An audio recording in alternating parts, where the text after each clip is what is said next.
Good morning. हम पढ़ रहे हैं वाइंडिंग के बारे में और सेल डाले नहीं, सेल है ना।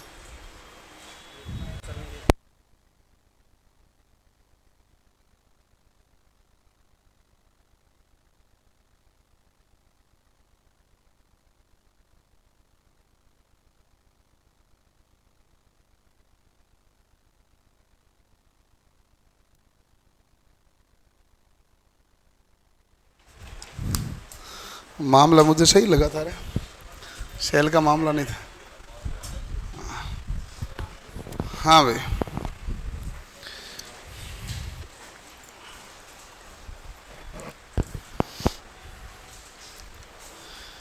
तो हम पढ़ रहे थे वाइंडिंग के बारे में। वाइंडिंग के बारे में हमने देखा था पोल पिच कितना डिग्री 180 और कोयल पिच 180, 180 से ज़्यादा और 180 से कम।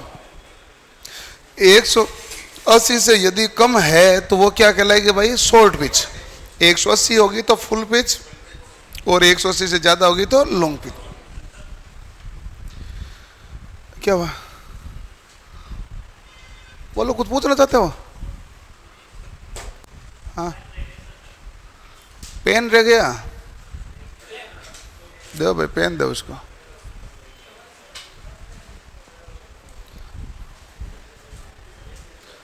क्या हुआ,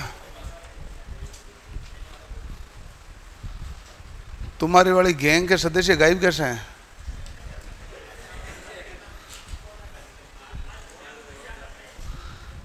आज सावन सोमवार है, हैं?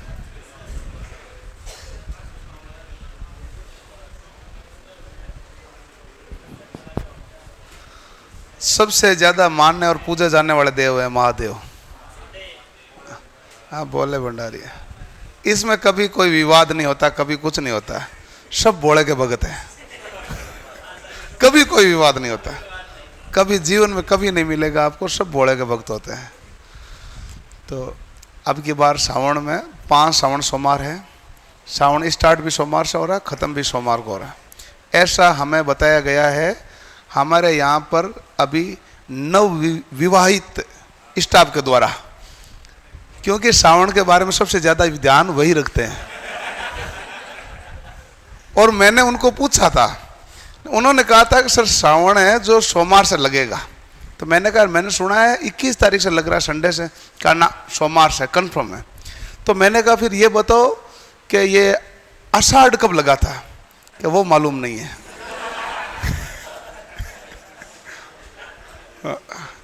तो ये क्यों? नहीं, जी के वाले सर को भी पता है, पूछ लेना उनको। उनका नाम हमारा है, जो सर है वो आर के सर है, जिन्होंने ये जानकारी हमें प्रदान की। तो अब की बार 5 सावन सोमवार है। जो भी व्रत करते हैं, ज़्यादातर सावन में काफ़ी ज़्यादा व्रत करते हैं ना भाई, तो 5 अब की बार। हाँ भाई, हमने देखा pole pitch, full pitch, front pitch. आ जाओ आ जाओ आ जाओ आ जाओ। और जो एक टर्न होता है, एक चक्कर होता है, उसमें 2 चालक होते हैं। चालक जो होते हैं वो सक्रिय भाग वो कहलाता जो ईएमएफ उत्पन्न करता है, निष्क्रिय भाग वो कहलाता जो ईएमएफ उत्पन्न नहीं करता। जो केवल पीछे से कनेक्ट करने के लिए काम में लिया जाता है उसे बस भाग कहते हैं। जो आगे जाके कम्यूटेटर से जुड़ेगा उसे हम क्या कहते हैं, अग्रभाग कहते हैं। क्लियर? तो ये हमारे पास हमने देखा था, और आज हम इसी के आगे बाकी की भागों को देखेंगे। ध्यान से पिच के बारे में देखना है। हाँ भाई, अगला हमारे पास पिच होता है कम्यूटेटर पिच। लिखे कोई नहीं, पहली बात तो यह है कम्यूटेटर। जितने कम्यूटेटर सेगमेंट की संख्या होती है उतनी ही कोइल होती है। चाहे तो आप कोइल बना के चेक कर लें। मैं आपको इसमें कोइल बना के भी दिखा सकता हूं कि जितने कम्यूटेटर में सेगमेंट होंगे कोइल की संख्या क्या होगी, काउंटिंग कर लो भले ही।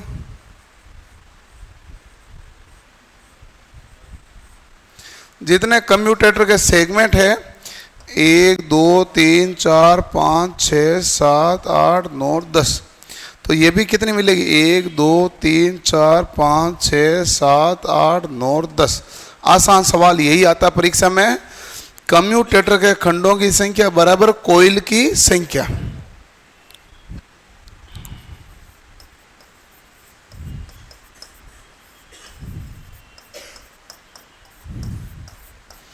कम्यूटेटर के खंडों की संख्या बराबर कोइल की संख्या। जितनी कुंडली है उतने ही कम्यूटेटर खंड लगेंगे। क्लियर? अब देखो, जब हमारे पास कोइल आके जुड़ती है तो कम्यूटेटर के एक इस भाग पर जुड़ी, एक इस भाग पर जुड़ी कि नहीं जुड़ी कोइल, इन दोनों के जो बीच की दूरी है वो हमारे पास क्या कहलाती है, कम्यूटेटर पिच। कम्यूटेटर पिच को किसे डिनोट करते हैं, YC से। तो कोइल के दो सिरों कम्यूटेटर के खंड पर जोड़ने पर दोनों सिरों के बीच की दूरी, और ये तो देखो कोइल बनाने का तरीका था, ये जो भी दो खंडों के बीच की दूरी है ये हमारे पास क्या कहलाएगी, कम्यूटेटर पिच। देखो यहां पर बना के भी दिखाई, ये इन दोनों के बीच की दूरी क्या कहलाएगी, कम्यूटेटर पिच। और कम्यूटेटर सेगमेंट में ये जो भाग होता है यहाँ क्या भरा जाता है, माइका। कुछ अलग रखा जाता है ना, आपस में शॉर्ट सर्किट नहीं हो तो क्या भरा जाता है, माइका। तो लिखो कम्यूटेटर पिच के बारे में।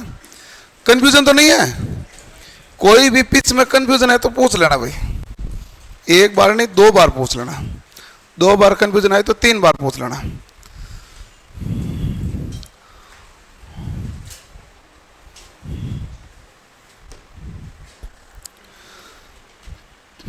बारिश काफी ज्यादा हुई है, नहीं इसकी कॉफी भीगी हुई है।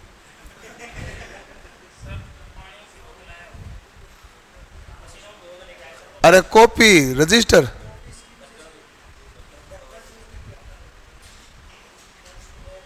अच्छा बैग में, मैं सोचा बारिश ज्यादा हुई होगी, पूरी भीगी हुई थी। अब तुझे वापस लिखना पड़ेगा, तो वो नीचे कहीं लिखा हुआ खराब नहीं हुआ क्या, सूख जाए तो अच्छी बात है भाई, बाकी मुझे तो वह मारा है। नहीं भाई वह मारा तो आ रहा है, इस क्या कर सकते हैं। इसीलिए पानी की बोतल के लिए अलग से बाहर की तरफ जेब दी जाती है, बोतल का भरोसा नहीं है, कभी भी ढक्कन खुल जाता है।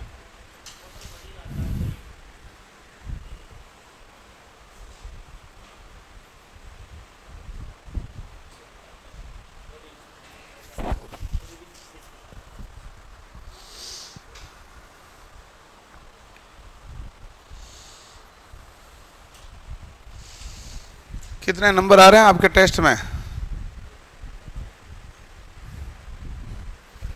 53। आज छठा टेस्ट हो जाएगा ना, लास्ट वाले 3 टेस्ट होंगे, थोड़ा सा लेवल बढ़ा देते हैं कि ठीक है, लेवल तो अभी तो सही है, एकदम स्टैंडर्ड है, ऐसा कोई दिक्कत है नहीं। हम चाहें तो बढ़ा भी सकते हैं, लेकिन उसके बाद सवाल छूटने का खतरा रहेगा, हो नहीं पाएंगे। आप इतना जल्दबाजी करके क्या करें, किधर जाना है अपन को, बहुत टाइम पड़ा।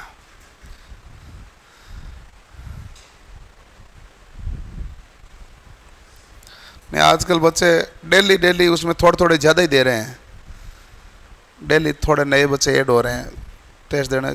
क्या पता जैसे एग्ज़ाम डेट आएगी तब सीरियस लेंगे लोग, बाकी आधे जना तो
लिख लिया भाई।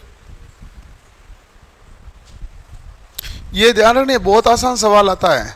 सवाल ऐसे लिख दिया कि एक मोटर में 72 कुंडली है, 72 कुंडली है, और 4 पोल है, 3 फेज है, बहुत सारी कहानी लिखेगा।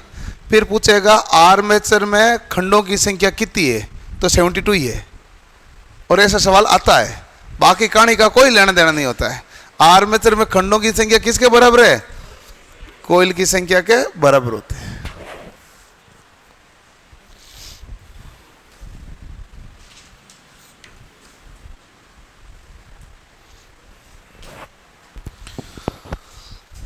टेक्निकल हेल्पर भर्ती आने की अब गुंजाइश है क्या? अभी कुछ बता रहे थे, उन्होंने कहा था कि जो ऊर्जा विभाग के हेड हैं, हम जल्दी फाइल को वित्त विभाग से मंजूरी दिलवाते हैं। मंजूरी अभी तक मिली नहीं है, और वो फाइल है जो चुनाव के पहले वाली फाइल है, सेम ही फाइल है। 891 891 पद है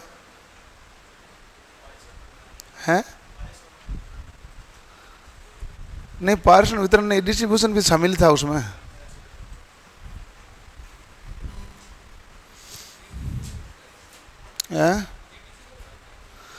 जीडीसी का रिजल्ट आया था, मैं वीडियो बनाना भूल ही गया था, बनाऊंगा आज आके। जीडीसी का रिजल्ट आया था, जीडीसी में साइको टेस्ट है, जीडीसी का पेपर आया था, लेवल से आया था, बहुत ज़्यादा हार्ड कुछ नहीं आया था, और वो डिपार्टमेंटल एग्ज़ाम था, तो इतना ज़्यादा वो माथाफोड़ी करे भी नहीं। ये एक्सटर्नल एग्ज़ाम है। जीडीसी में अभी ईसीआर का एग्ज़ाम होना बाकी है, ईस्ट सेंट्रल रेलवे। उन जीडीसी का अभी तक रिजल्ट नहीं आया है कि नहीं?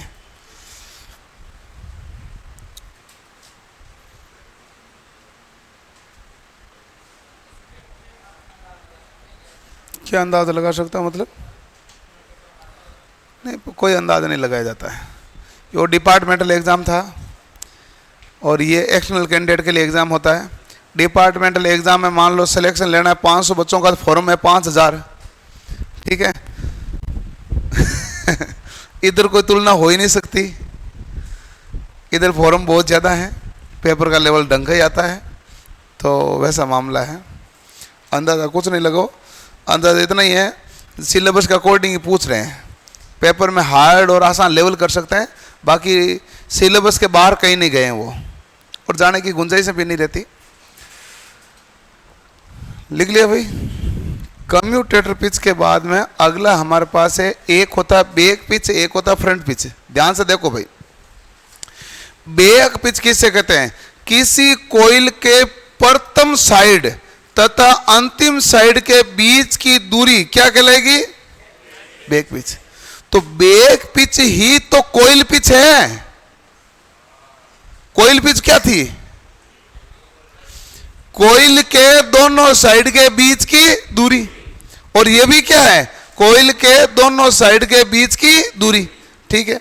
तो कोइल के प्रथम साइड व अंतिम साइड के बीच की दूरी क्या कहलाएगी? बैक पिच, दो साइड के बीच की दूरी। और यही हमारे पास क्या कहलाती है? ये कोइल पिच भी इसे कहते हैं। वाई बी बराबर क्या है भाई? बैक पिच, और इसी का दूसरा नाम क्या था? Coil pitch.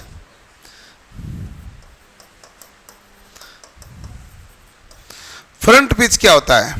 फ्रंट पिच होता है किसी कोइल के अंतिम साइड, पहली कुंडली की अंतिम साइड और दूसरे चक्कर की पहली साइड, पहली चक्कर के अंतिम साइड और दूसरे चक्कर के पहली साइड के बीच की दूरी, पहली कुंडली के अंतिम साइड तथा अगली कुंडली के प्रारंभिक साइड। तो पहली कुंडली के अंतिम साइड तो यही आई, और दूसरी कुंडली की प्रारंभिक साइड यही आई। तो पहली कुंडली की अंतिम साइड, दूसरी कुंडली की प्रारंभिक साइड के बीच की दूरी क्या कहलाती है? Front pitch. फ्रंट पिच को वाई एफ से डिनोट करते हैं, बैक पिच को वाई बी से डिनोट करते हैं। करो नोट, सब बनाना पड़ेगा आराम से।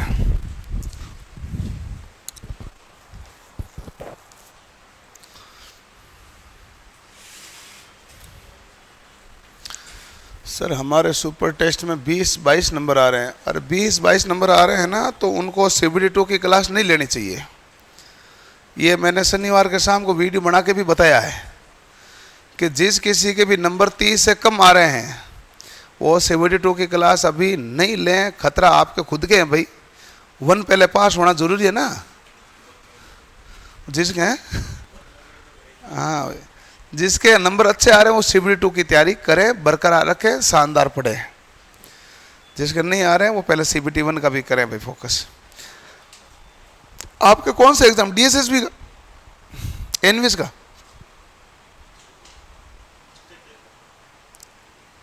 इंस्ट्रक्टर का? इंस्ट्रक्टर का तो है 24 नवंबर से 27 नवंबर। कहाँ, अभी बहुत टाइम है।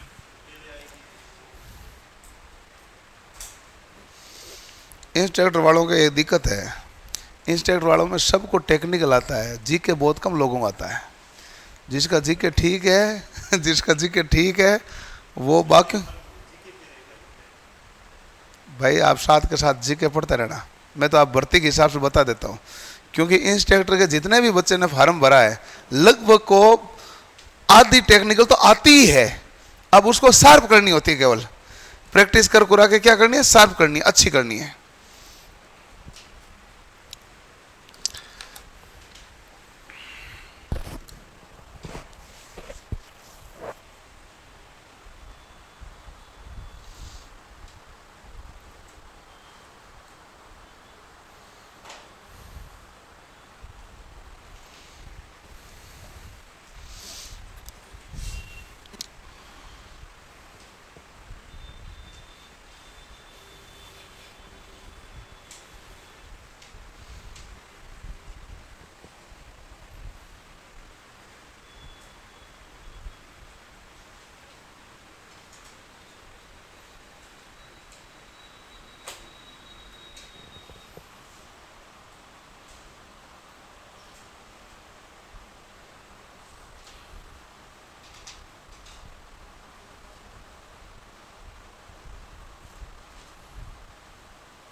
हो गया भाई?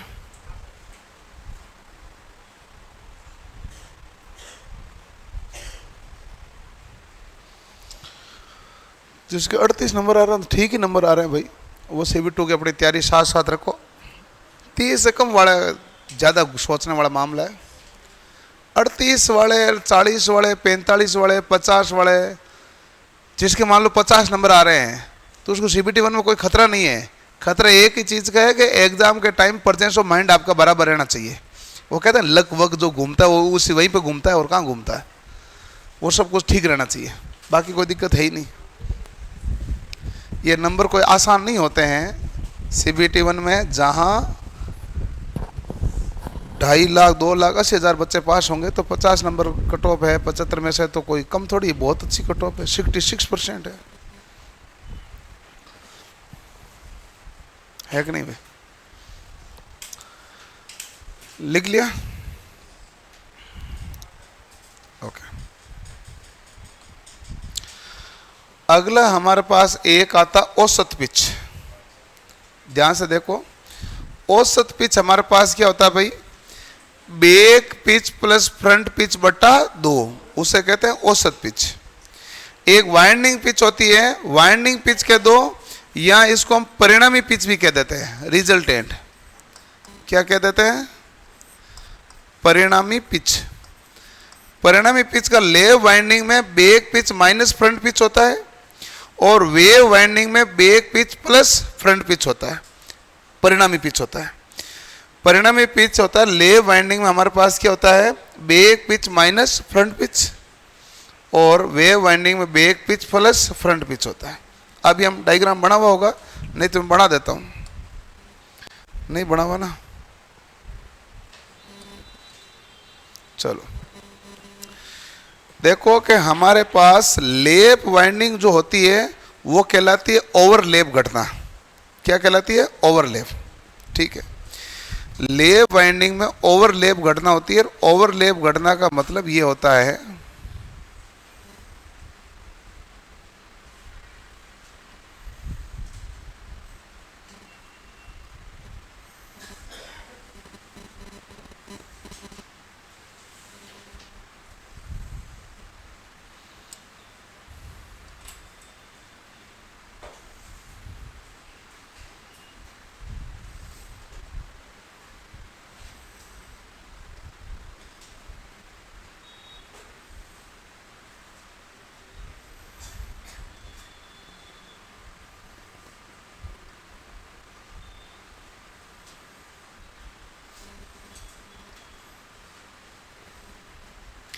ये ओवरलेप, एक दूसरे के ऊपर क्या लेप हुई कि नहीं हुई? अब यहां से यहां के बीच की दूरी हमारे पास क्या कहलाती है भाई? बोलो। Back pitch.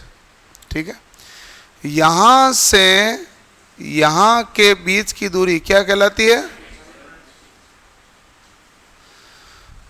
और अब परिणामी पिच किसे कहेंगे? पहली कोइल की पहली साइड और दूसरी कोइल की पहली साइड। तो पहली कोइल की पहली साइड ये रही, दूसरी कोइल की पहली साइड ये रही, इनके बीच की दूरी, और ये कहलाएगी परिणामी पिच। आप बताइए भाई परिणामी पिच क्या होगा? Back pitch minus front pitch दिख रहा है कि नहीं दिख रहा? ये आपके सामने नजर आ रहा है।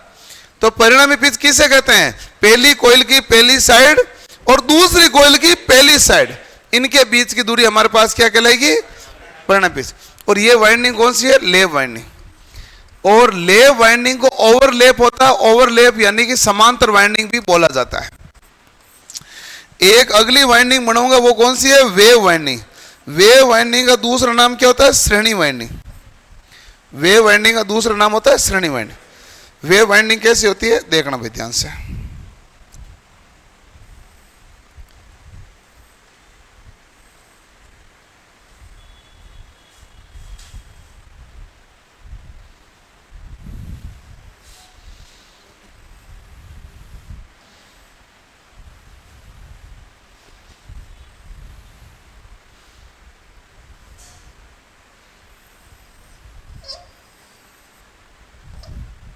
इस प्रकार होता है, कम्यूटेटर का खंड होता है, ये श्रेणी में इस प्रकार होता है।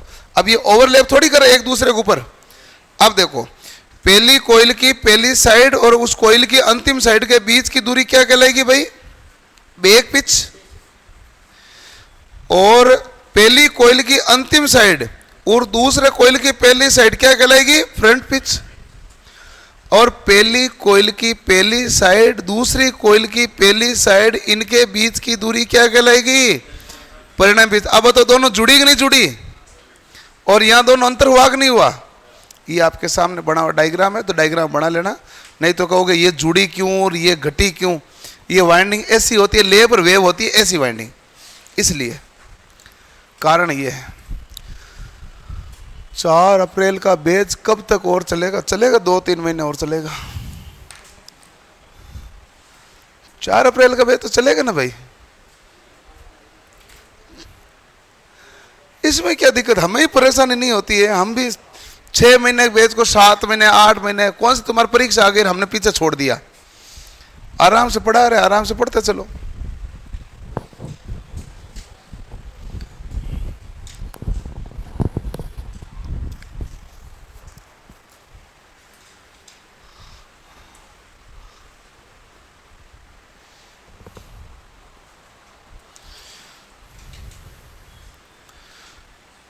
कहो के बाकी है तो थोड़ी बहुत मैथ बाकी है, बाकियों के लगभग है। जो CBT 1 वाला तो आपके पोर्शन हो चुका है।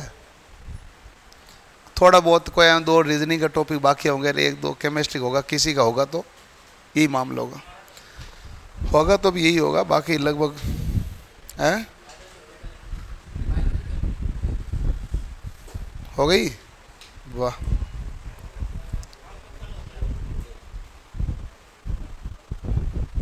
क्या हुआ? 2 में, 2 में नहीं, मैं टाइम मिलेगा तो पढ़ा दूंगा मैं, बाकी फ़ोन करके पूछ लूंगा आपसे।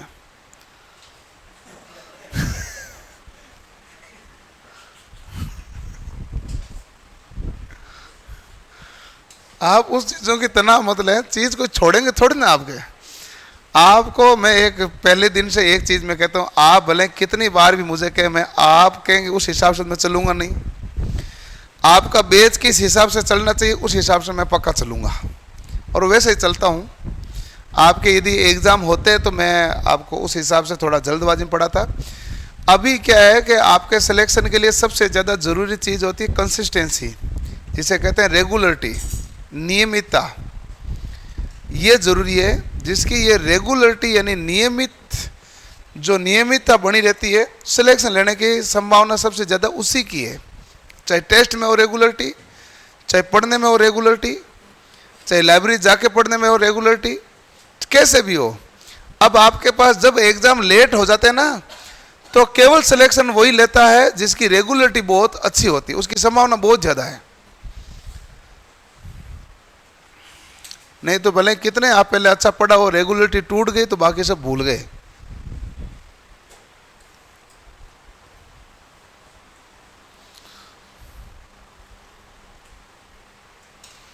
हमारी जीके तो कंप्लीट करो ना। जीके आपके सिलेबस में है ही नहीं, हमने जो पढ़े हुए ऐसे पढ़ा रहे हैं। एक्चुअल में आपके सिलेबस में जीके है ही नहीं, कहां लिखा हुआ है? वो लिखा हुआ कंप्लीट करंट अफेयर है, जीके कहीं लिखा हुआ ही नहीं है ही नहीं जीके। हम इसलिए पढ़ा रहे हैं बेसिक जानकारी जीके की रहे, ताकि करंट अफेयर पढ़ने में आसानी हो। और करंट अफेयर तभी पढ़ेंगे जब एक बार डेट दे दें वो, नहीं तो 24 वालों की परीक्षा 25 में करें तो अभी करंट अफेयर पढ़ के क्या करेंगे। हाथ में सीरियस हूँ, रेलवे है भाई साहब, भरोसा थोड़ी ना है। ऐसे कि 19 वालों की परीक्षा 22 में लिए तो 24 तो 25 कर ही सकता वो। और 25 होने के असल नजदीक में पहुंच रहे हैं, बहुत ज्यादा टाइम बचा नहीं है।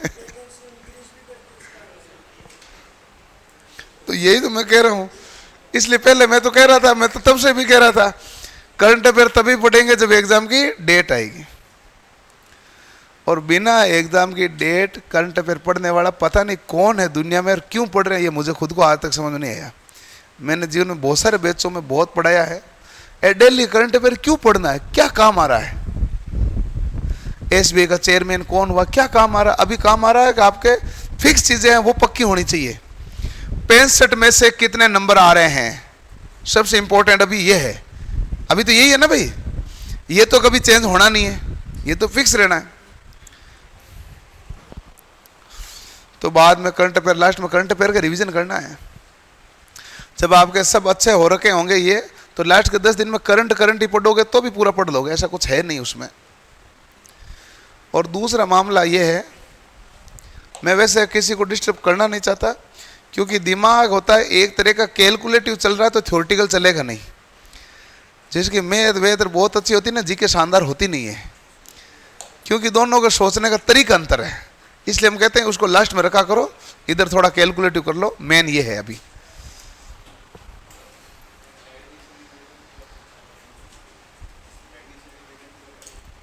टेक्नीशियन वैकेंसी कब बढ़ेगी इसका कोई जरूरत थोड़ी बढ़ेगी। मैंने तो कभी ऐसा कहा ही नहीं, मैंने एक पर्टिकुलर वीडियो बनाया टेक्नीशियन की वैकेंसी इंक्रीज होने की संभावना कैसे है? और केवल आप पूरे यूट्यूब पर वीडियो चेक कर लेना, मेरे वीडियो जिसमें आपको तथ्य बताए गए सारे, कि अभी सीधी क्यों नहीं बढ़ा रहे हैं। टेक्नीशियन की वैकेंसी बढ़ाने पर नए फॉर्म वापस भरवाने पड़ेंगे उनको, क्योंकि जिन डिपार्टमेंट में वैकेंसी आनी थी वो तो आ चुकी है, बाकी तो डिपार्टमेंट ही खा गए ना, उनके आई नहीं है। टेक्नीशियन में लफड़ा क्या है? अब की बार वैकेंसी कितने पदों पर है? 18 तरह के, 1 2 3 4 से कितने तरह के पद थे? 18 तरह के। पिछली बार थे 137 तरह के पद, तो बाकी तो डिपार्टमेंट ही चले गए। और डिपार्टमेंट उनको इंक्लूड करोगे तो मेडिकल स्टैंडर्ड क्राइटेरिया आ जाएगा B2 और C1 वाला, और B2 और C1 वाला है तो उनसे फॉर्म भरवाने पड़ेंगे ना, मामला ये है। तो मैंने पूरा वीडियो में तथ्य बताए थे, इसलिए टेक्नीशियन की वैकेंसी सीधी नहीं बढ़ रही। जिस डिपार्टमेंट में जितनी वैकेंसी आनी थी वो तो आ चुकी है, लेकिन बाकी तो उन्होंने डिपार्टमेंट ही साइड में रोक लिए थे। लफड़ा ये था उसका, लिख लिया? नहीं, मैंने आप बताया था, मैंने कहा ऐसा सीधा नहीं बढ़ा सकते, बढ़ोगे तो फॉर्म भरवाना पड़ेगा, उसमें कंडीशन अलग है, एलपी की कंडीशन अलग है। यह सवाल बहुत ज्यादा परीक्षा में पूछा जाता है कि विद्युत डिग्री क्या होता है? पोल बटा 2 इंटू यांत्रिक डिग्री। यांत्रिक डिग्री मान कितना डिग्री होता है? 360, तो 2 से काटोगे तो कितना हो गया? 180। पोल गुणा 180, पी बटा 2 क्या कहलाता? पोल युग्म गुणा 360, ठीक है। और एक होता है स्लोट एंगल। स्लोट एंगल हमारे पास होता है बीटा, पोल बटा स्लोट की संख्या इंटू 180 डिग्री, इसे कहते हैं स्लोट एंगल। पोल बटा स्लोट की संख्या इंटू 180 डिग्री। यहां कई जगह इसको ऐसा लिखा जाता है 180 डिग्री बटा स्लोट पर पोल। इसका मतलब ही यही होता है, प्रति पोल स्लोट कितना है? 180 में भाग दो तो हमारे पास क्या आएगा? स्लोट एंगल आएगा, जिसे हम कहते हैं बीटा, है? क्या हुआ? हाउ? एक होता है एन, इसमें लिखा हुआ नहीं, आगे होगा पता नहीं। एन होता है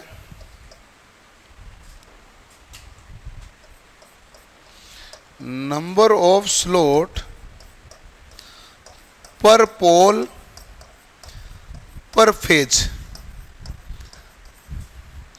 प्रति फेज प्रति पोल खांचों की संख्या। इसको अपने सही भाषा में ये लिख देते हैं खांचों की संख्या, बीटा नहीं एन, खांचों की संख्या बटा पोल गुणा फेज, बटा पोल गुणा फेज।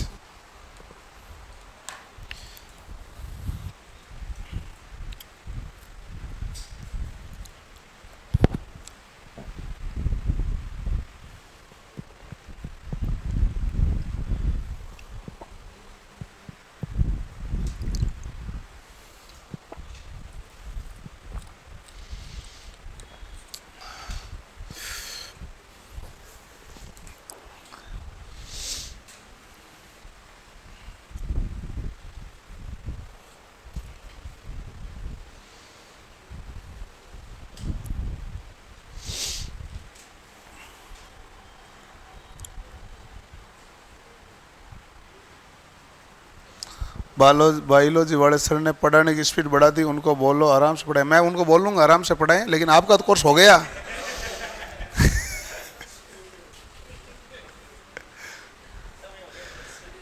देखो आपको ऐसा लगता होगा, बाकी आपकी बायोलॉजी टोटल कितने लेक्चर हुए हैं? हाँ, तो इतना जल्दबाजी में तो कहाँ पढ़ी उन्होंने? लास्ट में तो उनको क्या है कि कवर करना होगा, तो वो तो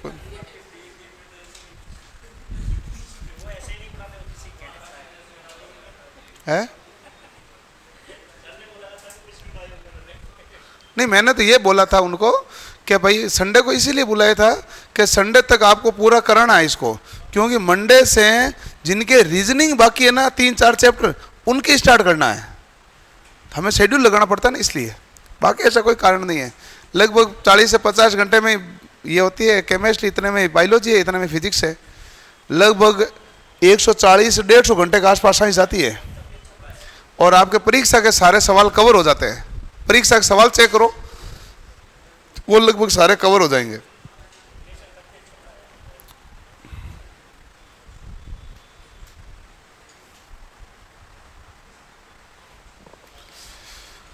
लिख लिया भाई?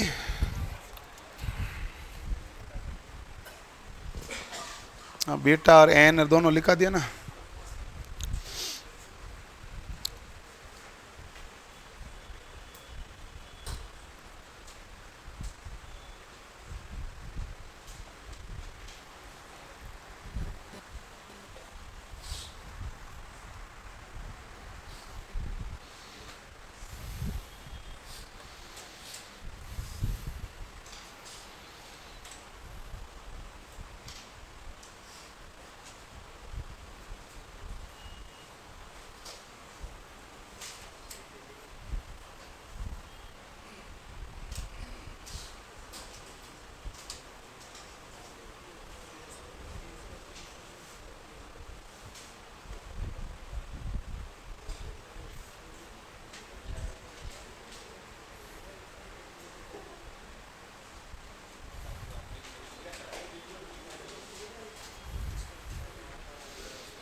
हो गया भाई?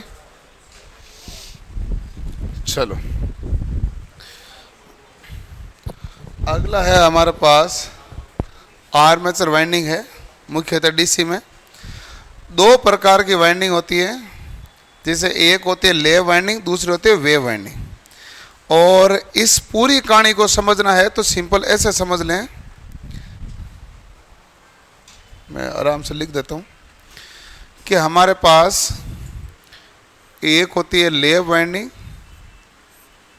और एक होती है वेव वाइंडिंग।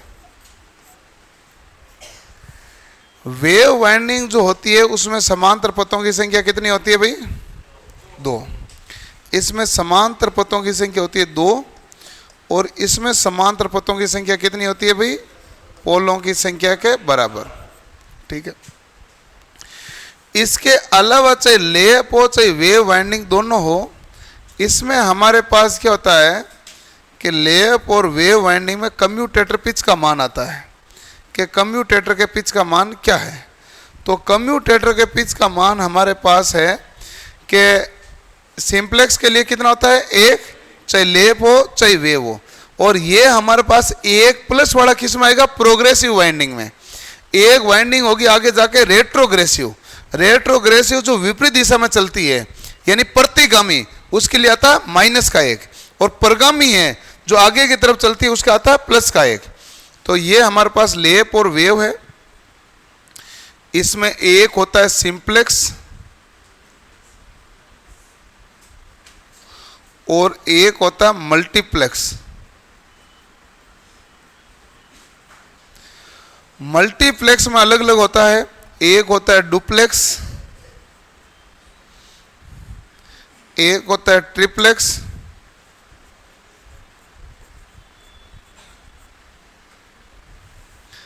एक होता है क्वाड्रप्लेक्स।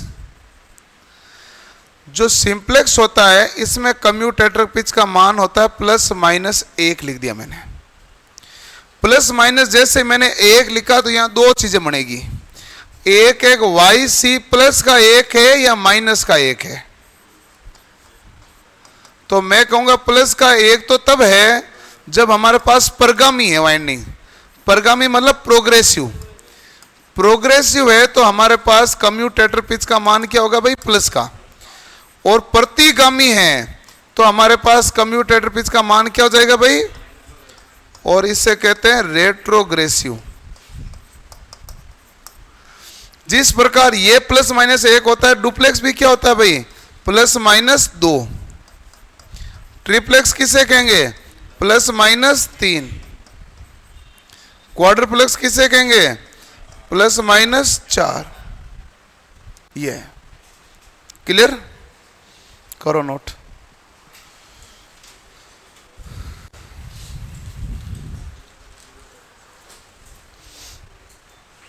ये लिखूं, ए क्या है? ए समांतर पथों की संख्या है।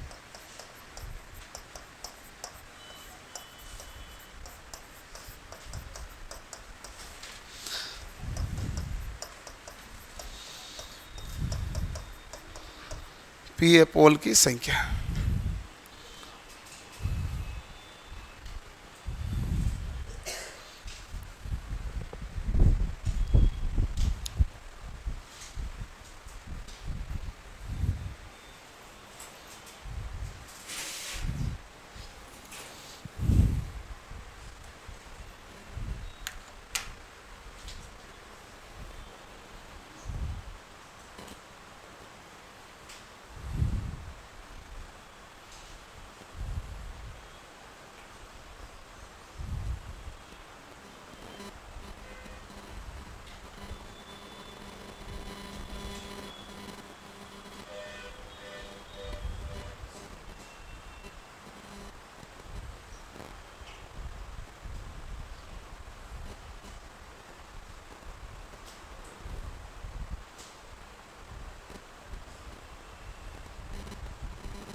हो गया भाई, चलो।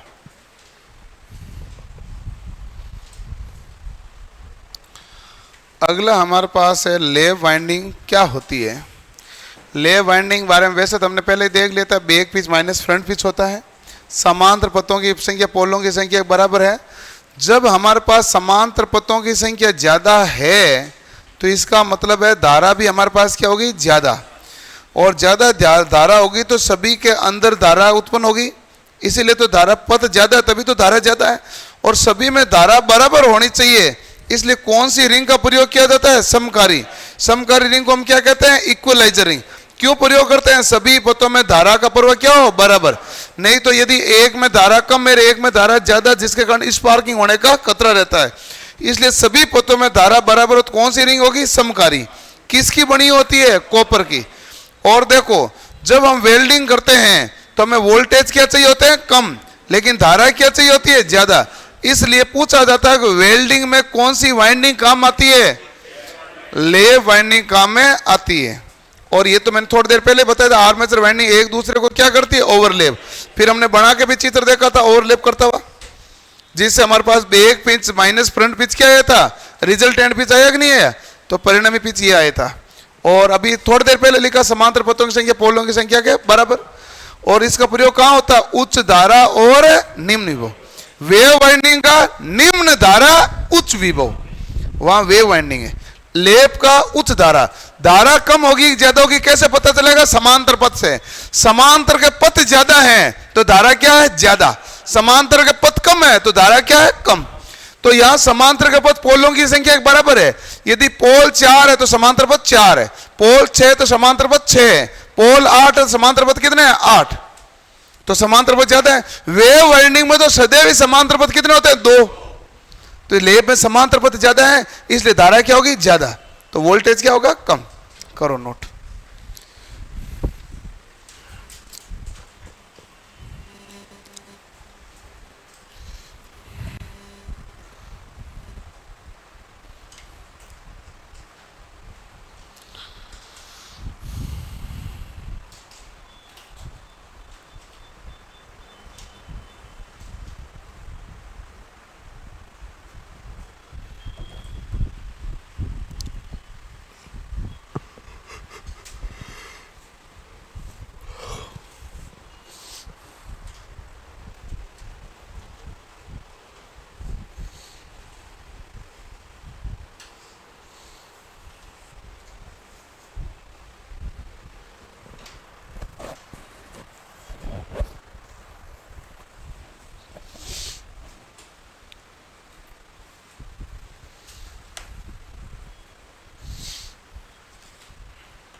ठीक है जी।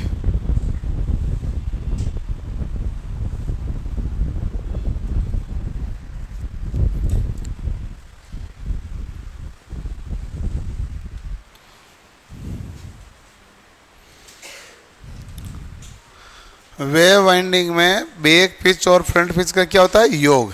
क्यों होता है वो मैंने आपको डायग्राम बना के दिखाया था। समांतर पथ की संख्या कितनी होती है, 2। और मैंने कौन सी वाइंडिंग लिखा था, श्रेणी वाइंडिंग, क्योंकि कुंडली इसमें एक दूसरे को ओवरलैप नहीं करती। और इसमें निम्न धारा और उच्च वोल्टेज होता है। क्या होता है भाई, निम्न धारा और उच्च वोल्टेज। करो नोट, हैं नोट तो करनी पड़ेगी। इनमें एक भी चीज नहीं है, जो पहले बता चुके हैं वही है, केवल वेव वाइंडिंग का एक साथ लिखी गई चीज है ये।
निम्न धारा व उच्च वोल्टेज में इसका उपयोग किया जाता है।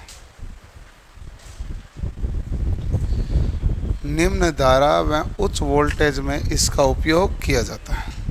क्लियर, ठीक। अगला हमारे पास वाइंडिंग है भाई सिंपलेक्स वाइंडिंग है। क्या हुआ, अभी भी लिखना है? किस किस को लिखना, हाथ खड़े करो।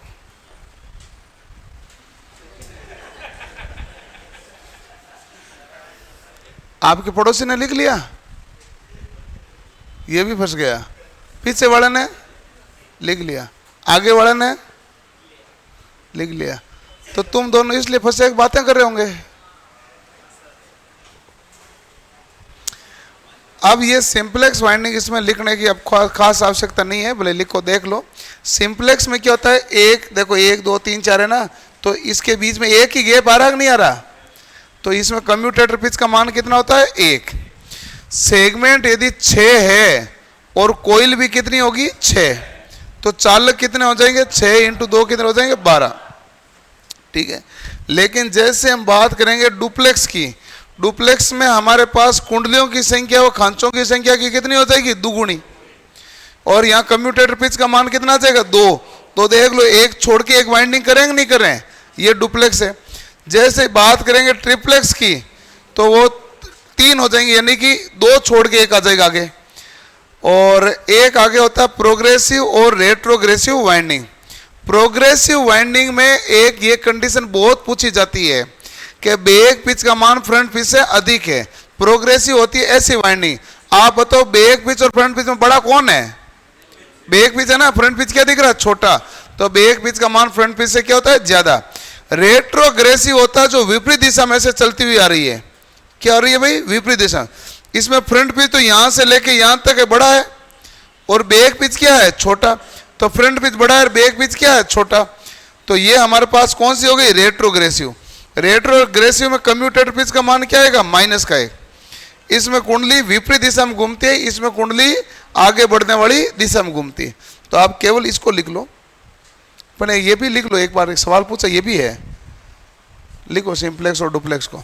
सिंप्लेक्स में तो बराबर ही होंगे चालक, लेकिन वहां पर क्या दो से गुणा हो जाते हैं।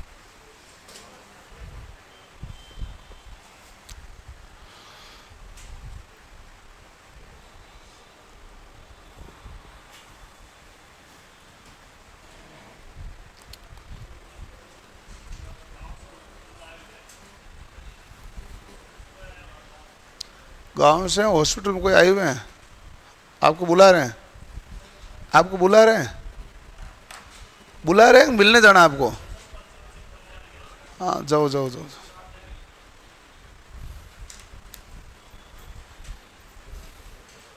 गांव में आते हैं तो दो प्रकार का केस होता है ना।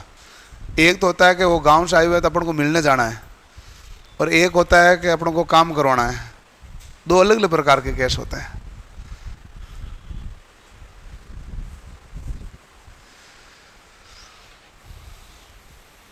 ये किसका पेन था भाई, ले लो।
हो गया।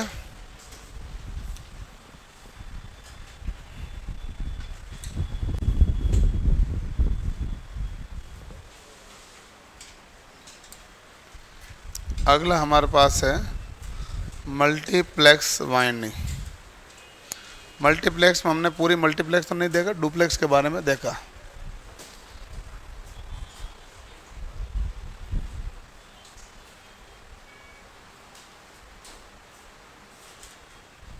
किसके बारे में देख रहे हैं? डुप्लेक्स के बारे में। डुप्लेक्स वाइंडिंग में कुंडलियों की संख्या खांचों की संख्या की कितनी होगी? दुगुनी।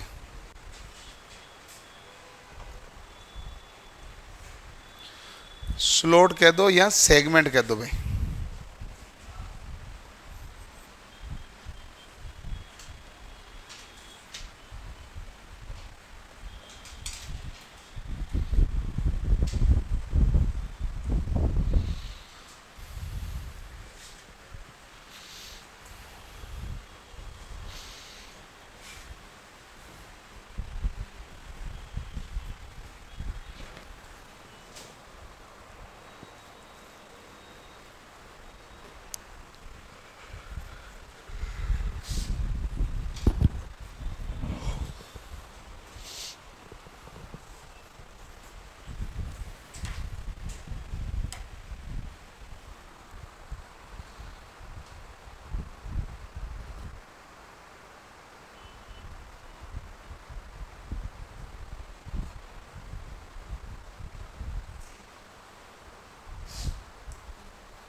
हो गया, ठीक है।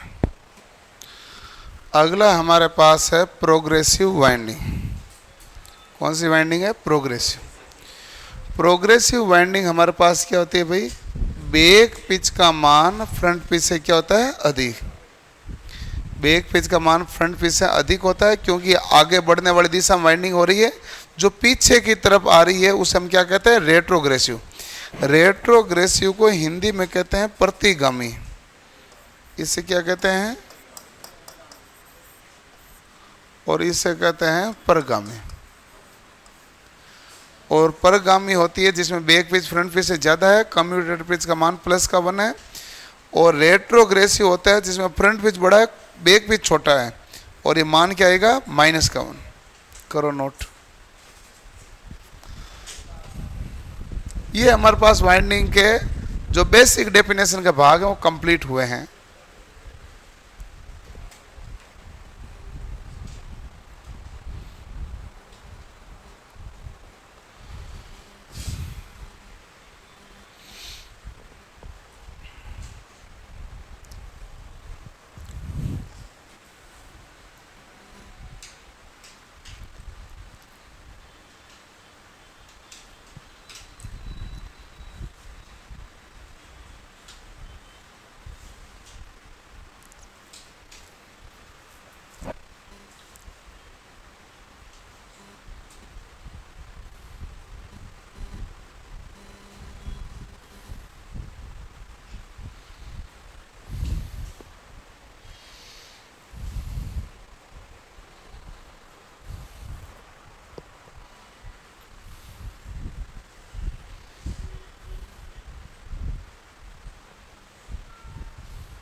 सबसे अच्छे और सबसे ढंग के सवाल वाइंडिंग में यही पूछे जाते हैं, जो हमने सारी प्रकार के भाग पढ़े हैं।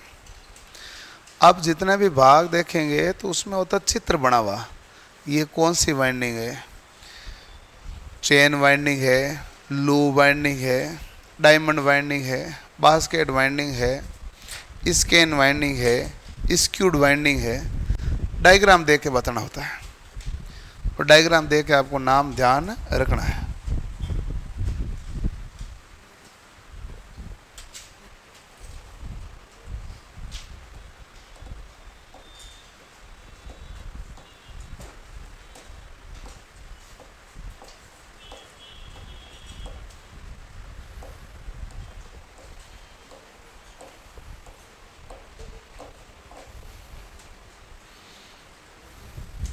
ओके,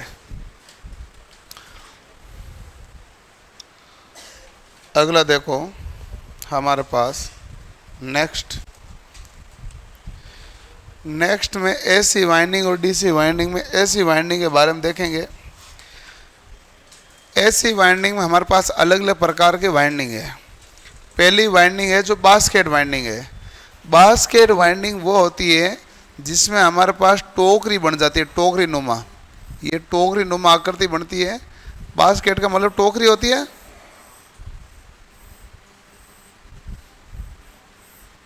तो ये टोकरी नुमा आकृति है। इसके अनुसार आप जितने भी आगे देखेंगे तो ये सब क्या है, टोकरी नुमा आकृति है। इस कारण इसको हम क्या कहते हैं, बास्केट वाइंडिंग।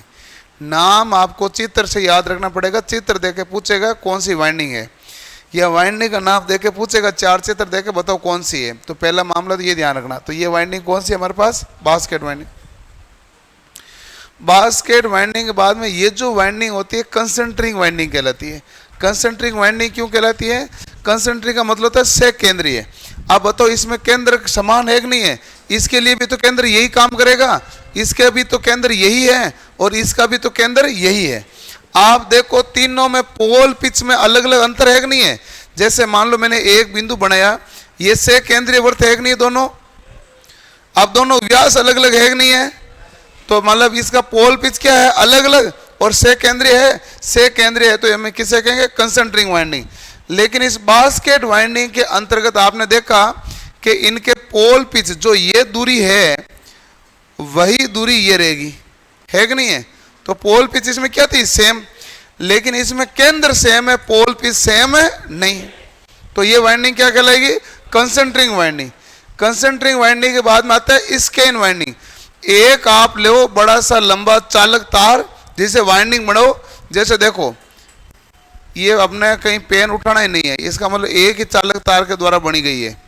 एक चालक तार लो और वाइंडिंग का निर्माण करो, तो ये हमारे पास कौन सी कहलाएगी, स्केन वाइंडिंग। एक लंबा चालक तार लेके उसके द्वारा वाइंडिंग का निर्माण करो, है। ये हमारे पास कूलर की मोटर की जरूरत नहीं है। कूलर की मोटर तो सिंगल फेज मोटर है।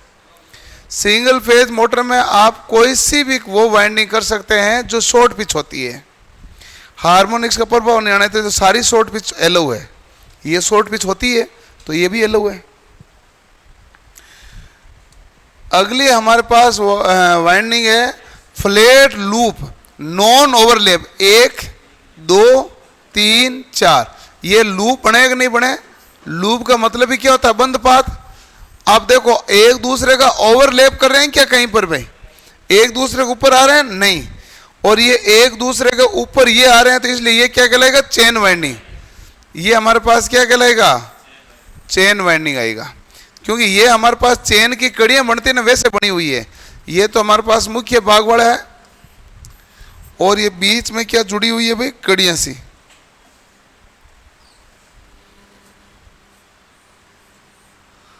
तो इसलिए इस वाइंडिंग हम क्या कहते हैं, चेन वाइंडिंग। अगला वाइंडिंग हमारे पास है जो स्क्यू वाइंडिंग। स्क्यू वाइंडिंग में इतना ध्यान रखना, स्क्यूड का मतलब होता है ऐंठना। ऐंठना है तो एक साइड तो रखनी है छोटी और दूसरी साइड क्या रखनी है, बड़ी। तो स्क्यूड का मतलब क्या होता है, ऐंठना।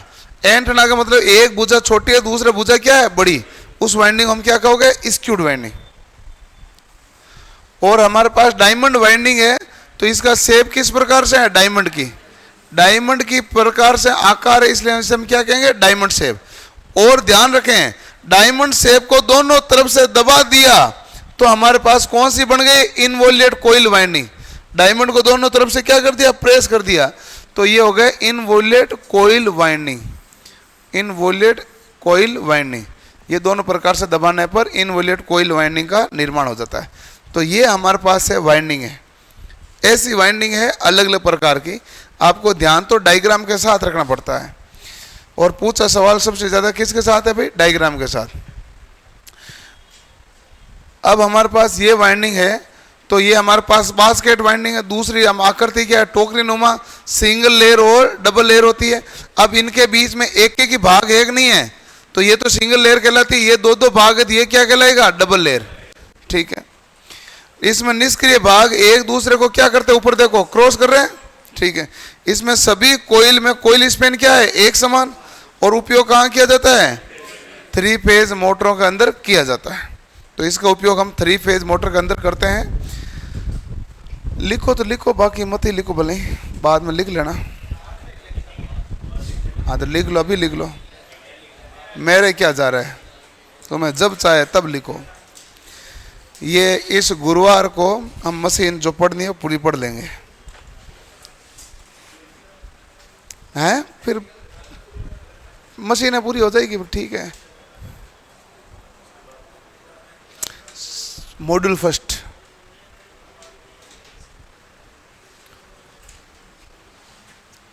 उसके बाद चलेगा मॉड्यूल फर्स्ट। क्या हुआ,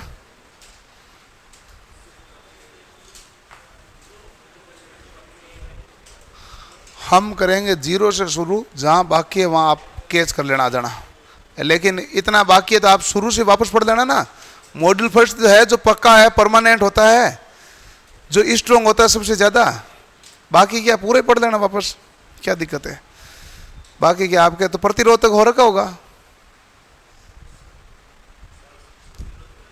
तो डीसी थोड़ी चल रही होगी, तो हाँ, तो बाकी है पूरे पढ़ लेना A to Z।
क्या हुआ, लिख लिया, नहीं लिखा। डायग्राम घर पे बनाना, लिख लिया ना। डायग्राम आपसे बने नहीं बने क्या पता चले, हमें क्या पता चले। आराम से स्केल लो, पेंसिल लो, पेन लो। यार यह मैंने तो आपको बताया था, डायग्राम ऐसे भले बनाने से थोड़ी ना याद रहते हैं, आपको लॉजिक पता होता है। ये बास्केट की तरह बन रहा है तो बास्केट वाइंडिंग, और इसी को यदि मैं सिंगल बना के देता तो ये डायमंड वाइंडिंग था। इसी को मैं सिंगल एक कितना ही बना के देता तो कौन सी वाइंडिंग था, डायमंड वाइंडिंग। इसके इनवाइंडिंग किसे होती है, एक ही तार है जिससे हम पूरा बनाते हैं। इसके इनवाइंडिंग, इसकी उठ क्या होती है, एक भुजा बड़ी एक भुजा छोटी, एंड गया। और कंसंट्रिंग वाइंडिंग क्या है, सेकेंडरी वाइंडिंग। तो चेन वाइंडिंग क्या होगा, एक के बाद दूसरा, दूसरे बाद तीसरा था ना, बीच में कड़ी जुड़ती है, वो चेन वाइंडिंग है। इनवॉल्यूट वाइंडिंग कौन सी है, डायमंड को प्रेस कर दिया, तो या तो वैसे ही रहना है। कंसेंट्रिक वाइंडिंग क्या होता है, इसमें वाइंडिंग का केंद्र क्या है, एक ही है, तो सभी का कोइल स्पैन क्या होगा, अलग अलग, एक दूसरे को ओवरलैप करती है क्या, नहीं। इसका उपयोग शीतलन स्थान में किया जाता है, ट्रांसफॉर्मर में और सिंगल फेज मोटर में इसका उपयोग करते हैं। ट्रांसफॉर्मर हमने लिखा भी था कंसेंट्रिक वाइंडिंग।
हो गया भाई। इस कैनवाइंडी किसे कहते हैं भाई? सबसे पहले लंबी कुंडली का निर्माण किया जाता है और उसके बाद स्लॉट में इसको क्या कर देते हैं? स्थापित। तो एक ही चालक को इसी प्रकार स्लॉट में स्थापित किए जाते हैं, इससे हम कहते हैं स्केन वाइंडिंग।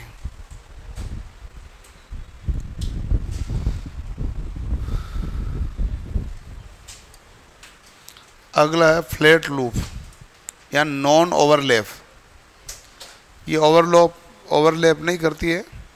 सिंगल फेज मोटरों में इसका यूज किया जाता है। न्यूमेरिकल कब से शुरू होगा? न्यूमेरिकल शुरू होकर ख़त्म हो गया, यूट्यूब पर पूरा पड़ा है एकदम लाइन वाइज सभी मशीनों का। क्यों भाई? न्यूमेरिकल तो न्यूमेरिकल आराम से कराया था, कोई जल्दबाजी में थोड़ी कराया मैंने। पूरा आराम से चैप्टर पढ़ने के बाद वहाँ पर न्यूमेरिकल कर लेना, प्लेलिस्ट बना दी अलग से।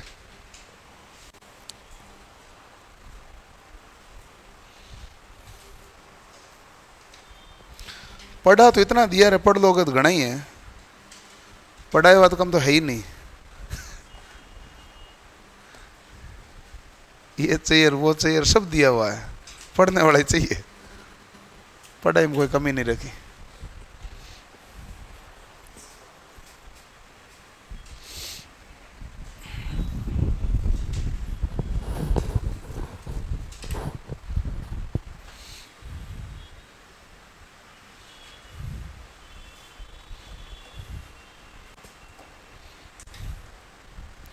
हो गया।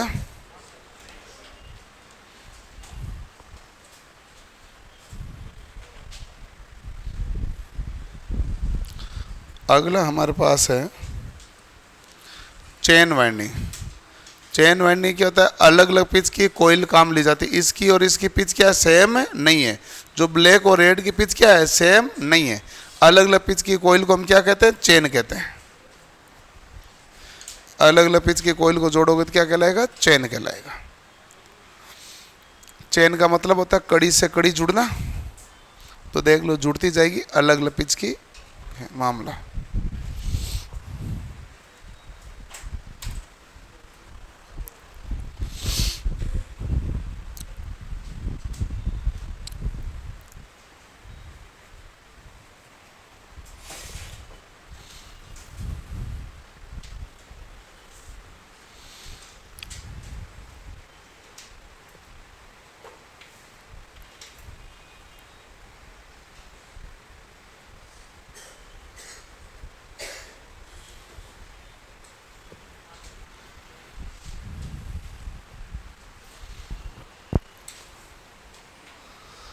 क्लियर? ठीक है। अगला है स्क्यू वाइंडिंग। एक भाग साइड छोटी, एक साइड क्या है? बड़ी।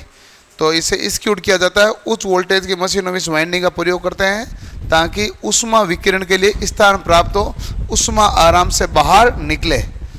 इसलिए उष्मा विकिरण को स्थान प्रदान करने के लिए बड़ी मशीनों के अंदर हम स्क्यू वाइंडिंग का प्रयोग करते हैं।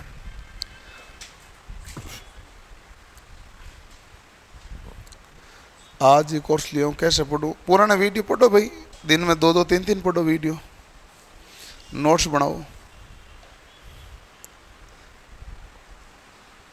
दिन में 2 पढ़ो, 3 पढ़ो।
हो गया।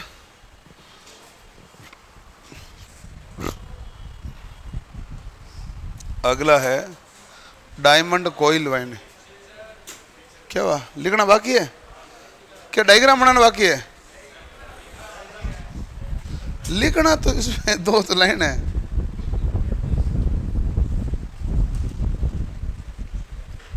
उच्च वोल्टेज की मशीनों में इस वाइंडिंग का प्रयोग किया जाता है। लास्ट लाइन बाकी होगी।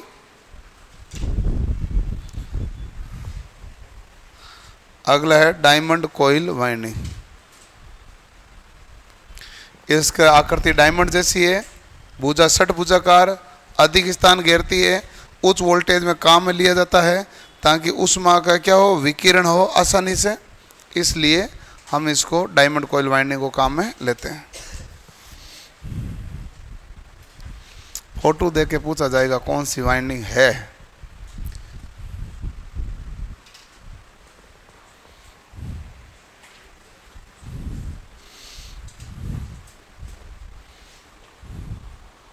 तो क्या कर रहा है, सवाल कर रहा है? वाइंडिंग के सवाल आपसे हो जाएंगे तो अच्छा मामला है, क्योंकि यहीं पर आपकी असली परीक्षा होगी। वाइंडिंग के सवाल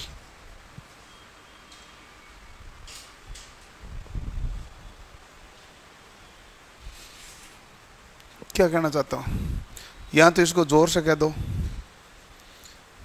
या मुझे कह दो, क्योंकि मामला तो थ्योरी का है। क्या कहना चाह रहा है ये हैं? जो कहना चाह रहा तू कह नहीं पाएगा ना।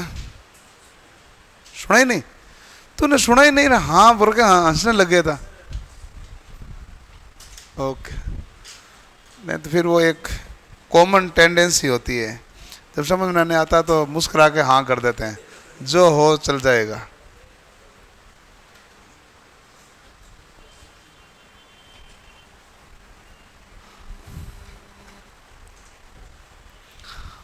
और इसके बाद अगली वाइंडिंग, लास्ट वाइंडिंग है हमारे पास इनवॉल्वेट कॉइल वाइंडिंग, जो है ये लिख लिया। और इनवॉल्वेट कॉइल वाइंडिंग डायमंड प्रकार के वाइंडिंग में निष्क्रिय भाग को प्रेस कर दिया जाता है, दबा दिया जाता है, तो ये वाइंडिंग का निर्माण हो जाता है। नहीं, ऊपर वाला भाग निष्क्रिय था ना, अक्रिय, अक्रिय नहीं निष्क्रिय, उसको दबा दिया।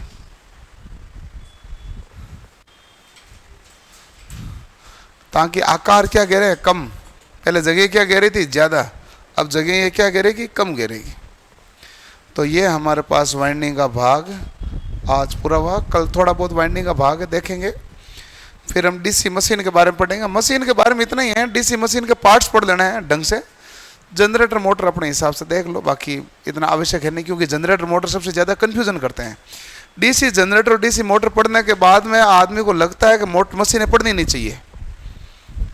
जो कहते हैं ना कि मशीनें टफ बहुत है, तो इन दो के कारण लगता है सबसे ज़्यादा, और मोटर के कारण तो विशेष रूप से लगता है।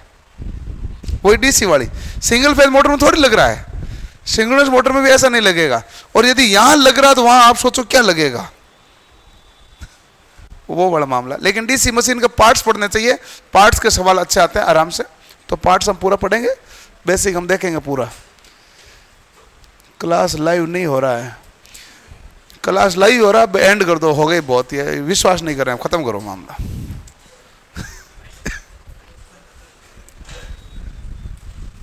पता नहीं लाइव कैसे करें, या ब्लो करके दिखाएं आपको लाइव थे।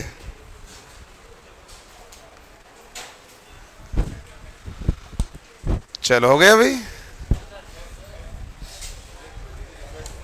एक क्यों दो बोलो, क्लास एंड कर दो।